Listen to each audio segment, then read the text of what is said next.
From 1974 to 1991, a killer in Wichita, Kansas murdered 10 people. He sent letters to the police and to newspapers describing what he had done in detail with drawings. He gave himself a name, BTK. It stood for bind, torture, kill.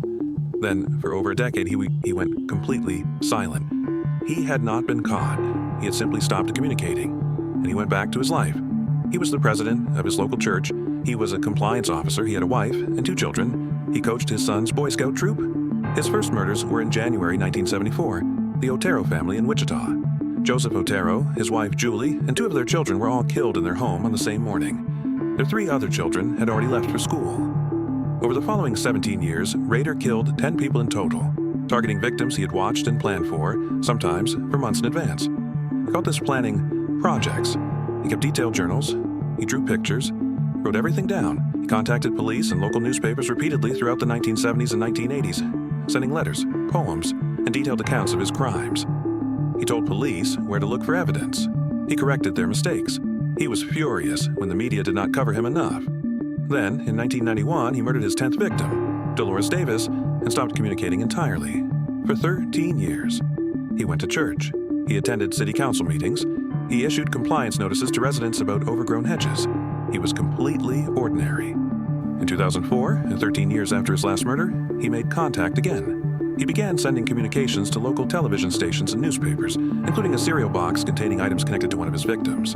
Then, in February 2005, he sent a floppy disk, a 3.5-inch computer disk, to a local television station. Inside the disk was a document, and embedded invisibly in that document's metadata was a name, Dennis, and the name of a church, Christ Lutheran. Investigators traced the disk to Christ Lutheran Church in Wichita. The church president was a man named Dennis Rader. He was 60 years old. He had lived in the Wichita area his entire life. He was a husband, a father, a grandfather. He was also the compliance officer for Park City, Kansas, a job that gave him access to residents' addresses and the legal authority to enter properties. He had been hiding in the most obvious possible place, in the community, in a role of authority, in plain sight. Before the floppy disk, Rader had written to police asking whether a floppy disk could be traced back to a sender. The police, in a public message intended to keep him communicating, responded that it could not. It could. Dennis Rader was arrested on February 25, 2005, during a traffic stop near his home. He did not resist. He told investigators later that he had felt for some time that the end was coming. He had stayed anyway. In August 2005, Dennis Rader pleaded guilty to all 10 murders in open court, Sedgwick County District Court, Kansas. He described each murder in detail, calmly, methodically, as if presenting a report. People in the courtroom wept. He did not.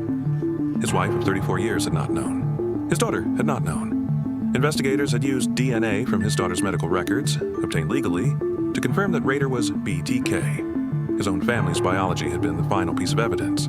He sent a floppy disk because he wanted credit. He asked police if it could be traced because he thought he was careful.